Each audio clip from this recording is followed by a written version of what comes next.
Saudara sekalian terkasih dalam Tuhan, penguat kita untuk bisa percaya pada iman akan kebangkitan Kristus dan juga penerimaan kita kepada pribadi Kristus sebagai Mesias dan Penyelamat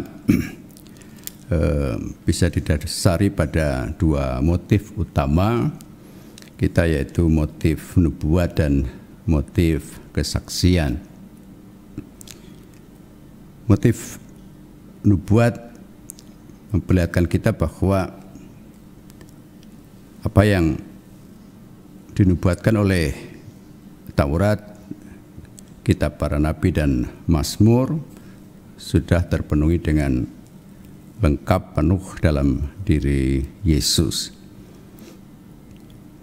Itu juga tadi yang dikatakan oleh Yesus kepada para murid yang ditemuinya setelah kebangkitannya, agar pikirannya terbuka pada kitab suci.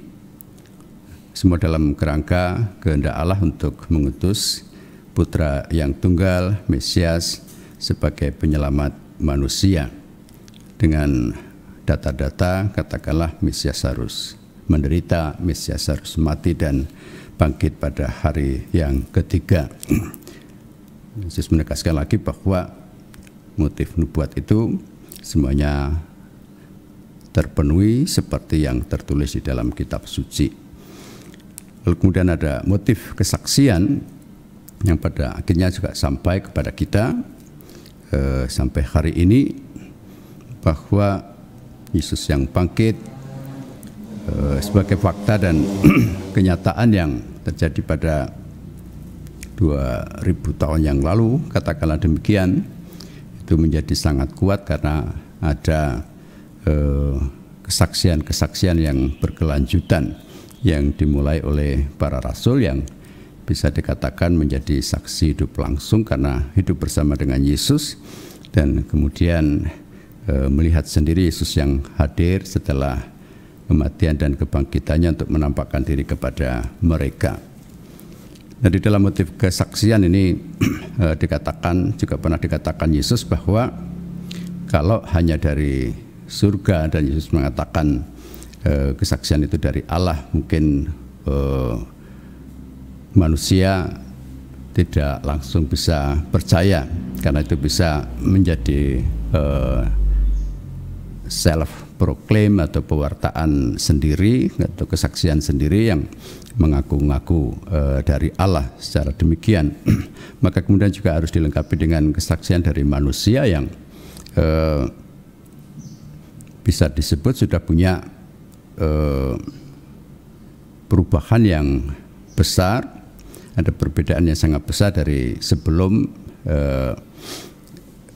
katakanlah kebenaran itu terbukti begitu dengan setelahnya. Itu yang kemarin saya sebut sebagai nuansa perubahan dalam diri para murid, dari mereka yang lari ketakutan dan tercerai-berai pada akhirnya berkumpul dan kembali bersaksi dengan berani. Bahkan sejak itu Petrus dan teman-temannya terus berkhotbah kepada khalayak Yahudi untuk meyakinkan bahwa Yesus yang pernah dibunuh itu sudah bangkit.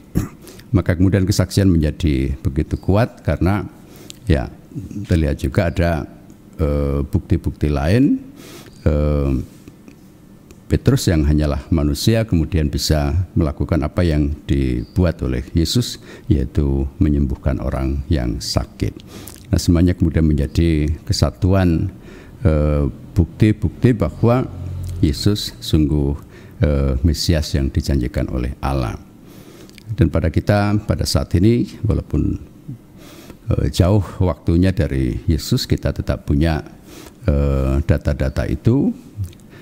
Motif nubuat tadi bisa kita tempatkan dalam konteks perjanjian lama karena memang itu sebuah persiapan untuk datangnya Mesias Penyelamat, dan motif kesaksian itu bisa kita temukan datanya dalam perjalanan para rasul pergi kepada segala bangsa untuk mewartakan kebangkitan Kristus. Itu sudah sangat kuat untuk kita bisa melanjutkan tugas kesaksian itu di dunia dan zaman kita pada saat ini. Kemuliaan pada Bapa dan Putra dan Roh Kudus, seperti pada permulaan, sekarang, selalu, dan sepanjang segala abad. Amin.